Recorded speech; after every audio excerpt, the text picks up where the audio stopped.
మన ప్రభువును రక్షకుడైన యేసు క్రీస్తు అతి శ్రేష్టమైన నామాన్ని బట్టి ఈ ఉదయకాల హోసన్న దైవ సందేశాలను వాక్యం వింటున్న దేవుని బిడ్డలను మీకు శుభం కలుగునగాక. అందరికీ వందనాలు. మీరంతా బాగున్నారా? ఈరోజు వాక్యాన్ని మీ జ్ఞాపకం చేస్తాను. వాక్యమే మన ఆదరణ, వాక్యమే మన క్షేమాధారం. బైబిల్లో చక్కని మాట, మీరు చాలాసార్లు చదివిన మాట నేను జ్ఞాపకం చేస్తాను. అదేమిటంటే, మనం ఆరాధన చేసే దేవుడు ఎవరో మొదట మనకు తెలియాలి. ఆయన శక్తి ఏమిటో తెలిస్తే మన జీవితంలో ఒక నిబ్బరం కలుగుతుంది. మరి లేఖనాల ప్రకారం ఆయన గురించి బైబిల్ ఏమందంటే, ఆయన సర్వశక్తిమంతుడు. అంటే సర్వం అంటే మినహాయింపు లేకుండా అన్ని కార్యాలు చేయగలిగిన వాడు. అది పిల్లలకైనా పెద్దలకైనా, సముద్రంలో మునిగిన, ఎడారిలో ఎండిన, కృంగిపోతున్నా, రోగిగా మారిపోతున్నా, ఒంటరిగా మిగిలిపోతున్నా, రేపనే అసలు లేకపోయినా, నీ జీవితంలో చీకటి గమ్మిన రాత్రులు నీకు ఎదురైనా కంగారు పడవాకండి. నా దేవుడు ఎవరో తెలుసా? ప్రతి విషయంలో కృపను చూపగలిగిన వాడు. నువ్వు ఎప్పుడైతే ఆయన వైపు తిరిగి ఆయన మీద నమ్మకం ఉంచి ఆయనపై ఆధారపడి ఆయన నామాన ప్రార్థన చేయడం మొదలు పెడతావు, దేవుడు బలమైన కార్యాలు నీకు చేయబోతున్నాడు. మనం నేర్చుకోవలసింది ఒకటి, నేర్పించబడుతుంది ఒకటి. మనం ఆయన దగ్గర మోకరించి ప్రార్థించడం. ఎప్పుడైతే మనం ఆయనకి మోకాళ్ళ మీదకి వచ్చి మన సమస్యలన్నీ చెబుతామో ఆయన మనొక్కసారి తేరి చూస్తాడట.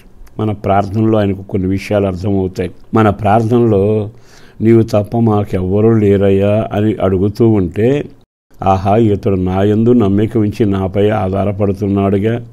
అంటే మన ప్రార్థన చదివేశాం, చెప్పేశాం అనుకోకండి. ప్రతి మాటను ఆయన గమనిస్తాడు. అంటే దాని అర్థం ఏమిటి? నీ హృదయంలోంచి వచ్చే ప్రార్థన దాని ఉనికి పట్టు, దానిలో ఉన్న బాధ, వేదన, సహాయం కొరకు నువ్వు కోరుకునే ఆ యొక్క సహాయం, తాను ఎలా కదిలిపోతున్నాడో, ఎలా కంగారు పడుతున్నాడో ప్రార్థన తెలియజేస్తూ ఉంటుంది. కొంతమంది పిల్లలు మన దగ్గరికి పరిగెత్తుకుంటూ వస్తారు. నష్టం, కొంచెం ఇబ్బంది రాగానే వాడు వణుకుతూ మనతో ఆ మాట చెబుతుంటే వాళ్ళు ఎంత భయపడ్డారో మనకు అర్థమవుతుందిగా. అట్లాగే మన ప్రార్థన దేవుని దగ్గర అద్దం పెట్టినట్టు ఉంటుంది. అంటే అర్థం ఏంటి? తేటగా కనబడదు. నేను 4 మాటలు వల్లించిన, నా లిస్ట్ అంతా చెప్పినా ఆయన గమనిస్తాడు. ఇది బాధతో చేసిన ప్రార్థన, అలవాటు ప్రార్థన, లిస్టు ప్రకారం చదివాడా? మనం స్పందించేది మనకు నష్టం వచ్చినప్పుడు కేకేస్తాంగా, పామును చూసినప్పుడు కంగారుగా అరుస్తాంగా. అంటే మన అరుపులోనే మన అవసరం ఎరిగినవాడు ఆయన.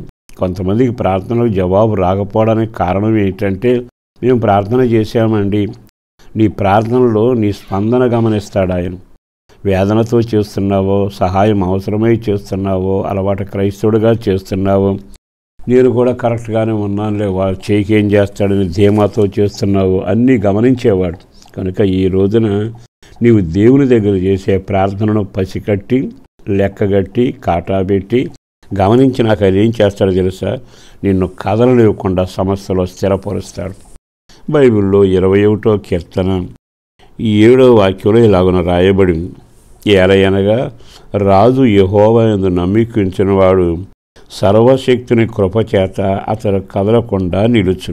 అంటే అర్థం ఏమిటి? నువ్వు ఏ ఏ విషయాల్లో కదిలిపోతున్నావో, కంగారు పడుతున్నావో, వణికిపోతున్నావో ఆ విషయాలు గమనిస్తాడు. వెంటనే నీకు సహాయం చేస్తానులే అనడు. అయినది ఏమిటి తెలుసా? నేను నిన్ను స్థిరంగా ఉంచుతా. కరువు కదిలిస్తుందా? రోగం నిన్ను కదిలిస్తుందా? నష్టం నిన్ను కదిలిస్తుందా? నీ వాడు నీకు విరోధంగా చెడ్డ మాటలతో నీ జీవితం కదిలిపోయేది చేస్తున్నారా? నేనున్నానుగా, నిన్ను కదలనివ్వకుండా స్థిరపరుస్తా. ఆహా, ఎంత చక్కని మాట అండి.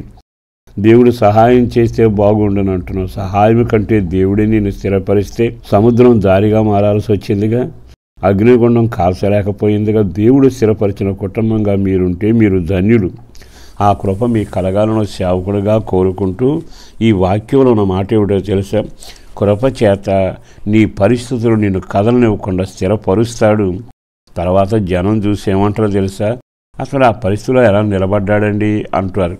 నీకు తర్వాత ఎంత ఆశ్చర్యం అనిపిస్తుందో, ఇన్ని సమస్యల్లో నేను ఇట్లా నిలబడ్డానంటే ఆయన ఎంత కార్యం చేశాడు, స్తుతించకుండా ఉండలేవుగా. ఓ సేవకుడిగా దండం పెట్టి మీకు నేను చెప్పగలిగిన మాట ఏదైనా ఉంది అంటే, తప్పనిసరిగా మీరు ఆయన దగ్గర చేసే ప్రార్థనలోనే జవాబు తెచ్చుకొని ఆయన దిగి వచ్చి మిమ్మల్ని స్థిరపరచునగాక. పరిశుద్ధుడును ప్రేమబడిన ప్రభు వందనాలయ. అపారమైన నీ యొక్క ప్రేమను బట్టి ధన్యవాదాలు. చేసిన మేలు కొరకు, చేయబోతున్న కార్యాల కొరకు వందనాలు. దీవెనల చేతనం బండి కుటుంబాన్ని ఆశీర్వదించండి, స్థిరపరచండి. గలిబిలు లేకుండా సమాధానం, అనారోగ్యంతో ఊగిపోకుండా ఆరోగ్యం ప్రసాదించండి. పిల్లల భవిష్యత్తు అయినా, చదువులైనా, సమృద్ధి అయిన ఆహారమైన, ఆరోగ్యమైన, ఐక్యతన, రక్షణ భాగ్యమైన నీ ద్వారా కలగాలి. అట్టి పని మీరు చేసి మహిమ పొందాలని, అట్టి పనులు చేస్తున్నందుకు వందనాలు చెల్లిస్తూ రక్షణతో జీవింపజేసి మేలుతో నడిపించండి. యేసు పేరట వేడుచున్నాము తండ్రి, ఆమేన్.